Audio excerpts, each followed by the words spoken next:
I had always known that my great-grandma was an orphan, but in late October of last year, she decided to tell me the truth about what happened to her family. We were visiting her for her birthday. It was a tradition in our household, a road trip we knew in the back of our minds we'd take only a few more times. She was turning 98, so that was just the cold hard truth of the matter. In my childhood, the journey to central Iowa had been a fun and light-hearted affair, but now my brother and parents could only maintain strained politeness as we met up and hit the road together. Each of us knew that this trip might be our last. For several hours, we drove through vast open farm fields that stretched from horizon to horizon. My great-grandma's house was down a narrow dirt road off a gravel tractor lane. As a city boy, it was more or less the most remote possible dwelling I could imagine. She was born there, had lived there her entire life, and would soon, well... As we parked in an open muddy rectangle and stepped out to stretch our legs, the constancy of the place surrounded me. Every single year of my life, this house and its land had been exactly the same. The sky was open blue, the earth was a sea of waving gold, and the wind was a smooth river of cool warmth. There was never anything to mar those three pillars of sensory experience except the house, the barn, a defunct old tractor, and the bell. The bell was a simple thing, raised high on an old metal crook. It sat out in the fields about a quarter-mile from the house, serving as a measure of the wind. If a storm was coming, the bell was supposed to ring, a necessary precaution in tornado country. The only problem was, the bell and its crook had rusted long ago. Every time I got out of the family van, from age 5 to age 26, I glanced that direction and felt a sense of unease as my gaze fell upon that decayed artifact.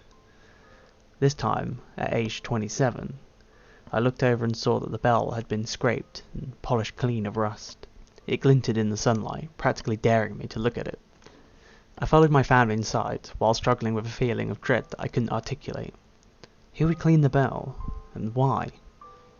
I tried to stop thinking about it as we gathered in the kitchen and said hellos. My great-grandma was making tea, and shooed off our attempts to help. She was a frail woman for whom movement was difficult, but she'd never let that stop her. The Wi-Fi password is on a note in the living room, she told us with unquestionable authority. Go stare at your phones and the tea will be ready in a moment. My brother and I did as we were told, but my parents turned on the television instead of looking at their phones. For a few minutes we stayed in our separate worlds, only returning to the present when my great-grandma brought in the tea. And we had a nice time. That night, when everyone else was long asleep, I happened to open my eyes and see a glow under the door of the guest room I shared with my brother. My parents were in different rooms and would not see the same light, so it was up to me to investigate. Quietly, so as not to awake him, I crept out and down, finding my great-grandma still awake. She sat in a big jade leather chair, her gaze on the television. She asked me without looking my way, "You don't fall for this stuff, do you?" "What, like ads?" She pointed her thin little arm at the nearby couch. "Sit." I sat. "I'm going to tell you a family secret," she said softly, finally looking my direction. "It's for you, and possibly for your brother, but not your parents. Do you understand?" I didn't, not fully, but I nodded. "You know, I was an orphan for a time. Born in this house, lived with my family, but then raised by an uncle after it happened." She didn't wait for my nod. I was 10 years old that night. It was my birthday. My mother had gotten me a small cake about the size of your fist. I looked forward to that cake every year, since we didn't exactly have sweets bounding about back then. It was 11 cents, so rather expensive, but my mother got one for every one of us on our birthdays, no matter what she had to scrimp or save. All year long I saw Mary get her cake in January, Arthur get his cake in March, Eleanor in June, Clarence in July, then Ruth a week after Clarence. Then it was months and months until me, the odd one out, on October 29th. I was so excited for that cake. As the day rolled closer, as the morning dawned, as the hours inched by, I hopped around the house like a bunny rabbit. But I wasn't allowed to eat it until after supper. I stared at the clock, so I know. Yes, that one on the mantel there, the brass and chrome one, same one. But I stared at the clock, so I know. Night fell at 64:01. That was the moment bright orange stopped glinting off that clock and my mother rose to light a lamp. I looked up at her. Now? She smiled and shook her head. My brothers and sisters complained in a chorus in support of me, but she just shook her head at them. Too soon, and she'll ruin her supper. Father came in from the fields not long after that, dirty and tired as all get out. He ate in silence while we chatted endlessly about what type of cake it would be. Under the frosting, who knew? It might be raspberry, vanilla, or even chocolate. We grew silent as Father neared the cleaning of his plate, an event which would mark the end of supper. 4 pieces of meat and bread remained, then 3, then 2, at any moment now. He stopped at the last piece, holding it unmoving above the remaining dollop of gravy. We turned our heads. It was the bell. The bell was ringing out in the fields. Father grunted, then put the last piece of food back on his plate before rising. He opened the front door. We braced ourselves for the wind, but none came. He spat on and held up a finger to the night air, then shook his head. He moved back into our lamplight and sat. Arthur asked, "Is it going to storm?" Mary asked, "Is there going to be a tornado?" My mother shook her head, smiled at us, and told us not to worry. No wind meant no storm. But that bell kept ringing. My father dipped his last piece of food in the gravy and prepared to eat it despite the constantly ringing bell, but then sighed and put it back down. He motioned to Clarence. Clarence was the oldest, so he understood. He was nearly a man himself, and tying the bell would be no problem. He grabbed a candle, protected the flame of his hand, and headed out the open front door. My brothers and sisters piled up to the window. Opening it, we found nothing but absolutely still, chilly air. We watched his little spot of light move out around the house and into the fields in the direction of the bell. The clanging, metallic sound stopped, finally, and the candle's little flame hovered next to it for a solid minute. "Why is he taking so long to tie it?" Ruth asked. Eleanor suggested, "Maybe he's having trouble making a knot. Knots are tough." We watched for another minute or two before, and I know how this sounds. The little flame in the distance began to rise, slowly, smoothly, straight up. We followed it with our eyes, exclaiming the entire time, as it moved out of sight beyond the roof overhang. The bell began ringing again. "His knot must have come loose," Arthur said. Our parents came to look at our insistence, but there was nothing to see by then. Father motioned to Arthur. Happy to help out, Arthur grabbed a full lamp rather than the candle. He hurried out the front door, around the house and into the fields whilst we watched from the window. The lamp was easy to see, and we were absolutely certain he reached the crook. As the lamplight hovered there, the bell stopped ringing. At that point we had no reason to think anything was amiss. Maybe the wind had just blown a wisp of burning candle string up into the sky, and Clarence had gotten lost in the dark. He would see the lamplight, find Arthur, and they would both come back. The rising little flame we'd just seen had been a fluke. Only problem was, staring out into the autumn night, we still felt no wind at all.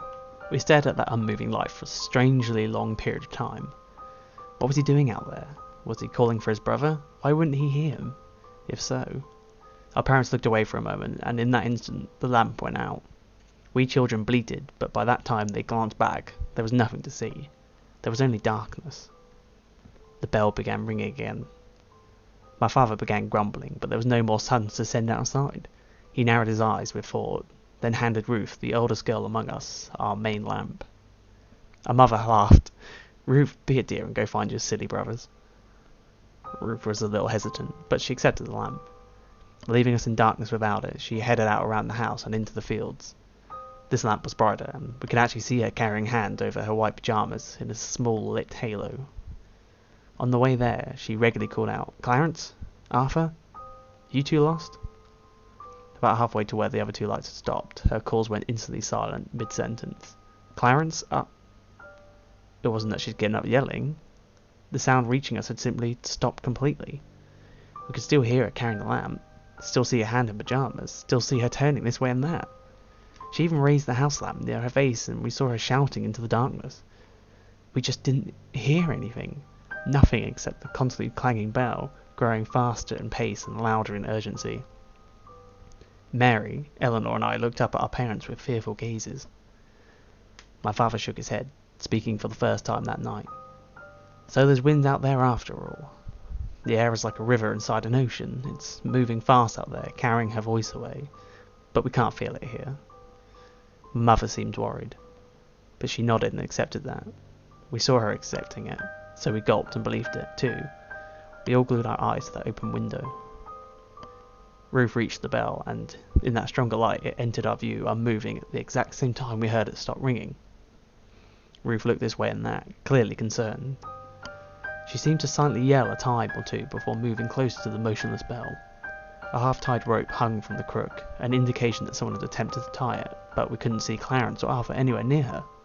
She put the lamp down on the ground to free her hands for tying the rope the rest of the way, but it mostly hid the light among the low-lying, recently harvested stalks. We waited.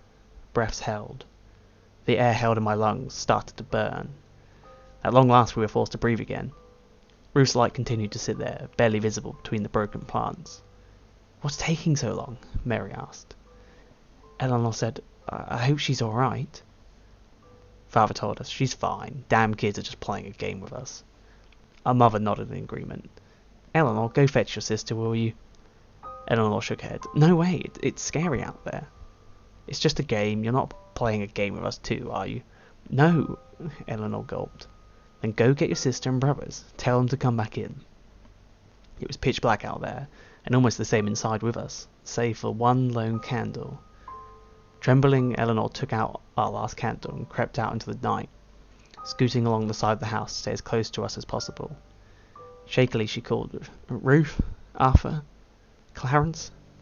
This isn't funny anymore." Now it was we who sat in the dark, as Eleanor began to move further away with the last of our light. We tensed. Father eyed the open front door, and Mother softly moved to close it and latch it. I wondered what they meant by that move, because how were the others supposed to get back in? But I suppose they'd unlatch it if anyone came back and knocked. Mother moved away from us in search of more candles. Through it all, the bell kept ringing out in the dark. Increasingly scared, I heard Mary's hand tightly and yelled out the window, "Be careful, Ellie." She must have happened to cross that invisible silent threshold at that moment, because she turned around in surprise and stepped closer. "I heard your voice go quiet, but there's no wind. Papa's wrong." She stepped away again. "See, when I pass this point, She held up the candle to show us that her mouth was still moving, but we heard nothing. Come to think of it, her hair wasn't moving, and we hadn't seen Ruth's pyjamas bellowing in the wind. I asked Father, "What's doing that? What's making it quiet out there?" "It's just a game," Father insisted. "They're all lying. She's just pretending to make noise so it looks like she's being silenced." Eleanor reached the bell. Father's grip on my shoulder, squeezed and nearly painful. She reached down for the lamp Ruth had left, lifting it with one hand and holding the candle with the other. She approached the clanging bell. "See?" Mary whispered to Father. "The candle's not going out even though she's not protecting the flame. There's no wind out there." "But the bell is ringing," he said gruffly, "so there is wind." Eleanor kept looking left and right as she heard something. Slowly she reached the bell, which was hanging unmoving from the crook. But we could still hear it ringing. Next to me, Mary began to cry. "It's a game," Father said angrily. "It's just a game they're playing." Eleanor threw the lamp at something in the darkness. We saw the lamp crash, shatter, and go dark, but nothing. She raced towards us, candle in hand, but the flame went out because of her haste. We waited to hear her approaching or screaming, but nothing followed. The bell continued to clang. We waited in terrified silence. Mother returned with a candle for each of us, and we sat vigil at the window. Nothing and no one moved. For hours the bell clanged without wind. The night remained pitch black. The bell clanged, and clanged, and clanged, driving deeper into our ears with each passing minute. Near midnight, we broke. Father was beyond agitated. "Mary, go find your brothers and sisters." "No," she cried, "I'm not going out there." Mother glared at her. "You have to. This game has to stop." Urged on by both of them, Mary burst into tears and climbed out the window, holding her small candle. She inched out into the fields. Her sobs went quiet as she passed the same point out in the darkness. Her flame reached the bell, and the ringing stopped. Her flame snuffed out. We held our breaths. The bell began ringing again. Father clenched his fists. "Go." I turned and saw that he was looking at me. I suddenly realised I was the only child left in the house, and felt horribly alone. Everything in me shrieked against the thought of going out on that cursed night. No. My mother wavered in place. No longer adamantly in line with my father, she began to cry too. "What are you doing?" he demanded. "It's just a game. There's nothing to be scared of." She screamed and demanded, "Why do you keep saying that? Why have I been helping you do this?" He grabbed her hand and shouted in her face, "Because we haven't been sending our children to their deaths. That's not what's happening." She pushed his hands away and ran for the window. Pushing past me, she tumbled out and ran screaming towards the still clanging bell. Not out of fear of father, but out of terror for her children. "Arthur, Clarence, Ruth, Eleanor, Mary, for God's sakes, where are you?" He growled and leapt out after her, yelling, "We didn't kill them. Everything is fine." They both continued shouting until they passed that point in the dark, and all went silent, except for the bell. Twice more, it stopped ringing, and twice more, it began again. In panic and terror beyond reason, I closed and latched the window, and pushed all of the furniture against every entry into the house. I curled in a cupboard, holding the last candle up to my face as it slowly melted its way down towards my fingers. I was alone. Somehow, I was alone. We'd all seen the danger and stared right at it as it happened, but one by one they'd all gone out there anyway. I'd been surrounded by a full band of siblings my entire life, and now I was completely and utterly alone in a house in the middle of nowhere. By the length of my candle, it was 3 in the morning when the knock came at the door. I trembled but did not make a sound. The knock sounded again 40 heartbeats later. It was louder this time. I shook, holding my candle tight. The third knock was more like a tremendous crash or kick, and I heard the door explode inwards. 60 heartbeats of silence passed, and then the floorboards creaked. Something in me told me to put out my candle for fear of it being seen through the cracks in the cupboard, but I didn't dare. Not darkness. I couldn't handle darkness. I would scream if I did, so I kept it lit. Slow, quiet steps moved through the house. Whoever it was seemed to be pausing and listening at times. At others they would rush forward to a random spot in a sudden frenzy and then stop abruptly. 400 heartbeats after that, the bell began ringing again. But this time, it rang from inside the house. It rang from the kitchen. It rang from near the bed. It rang outside my cupboard. Clang, 10 feet away. Clang, 5 feet away. Clang, right up against the cupboard door. And then it opened. I sat expectantly, mouth open and eyes wide, as I waited for my great-grandmother to continue. After a bit I realised, this was it. "What'd you see?" She shook her head. "That's not the point. I'm here, so obviously I survived. And a young man like you doesn't need to know what horrors walk this world outside paved cities of man." Gulping, I asked, "You're not just pulling my leg. This really happened?" "Yes." Her gaze went distant by television light. "But here's what I want to tell you, and what you should tell your brother. The thing that opened that cupboard door and stared at me from the dark, the thing that hoped to wait out my candle before the coming of dawn, had a bell tied to one of its teeth, with a blood-soaked rag, such that it would clang when its mouth was opened for hunting. Somehow, someway, some heroic, poor soul managed to tie a warning bell to that thing before they died. We heard that warning bell all night long, and yet my entire family walked out there one by one. We didn't listen because we didn't want to listen. My father knew what he was doing halfway through, but he didn't want to accept what he'd already done, so he did even worse to continue living with the lie." I narrowed my eyes. "What are you saying?" She grabbed my hand briefly. "Fear will tell you to put your candle out, but your head will tell you to keep it lit. Don't give in to fear. You keep it lit. You'll get through this." Turning my head, I became aware of the sound in the distance. Is that the bell?" I was so caught up I didn't notice. "How long has that been ringing?" She clenched her fists and turned back to the television.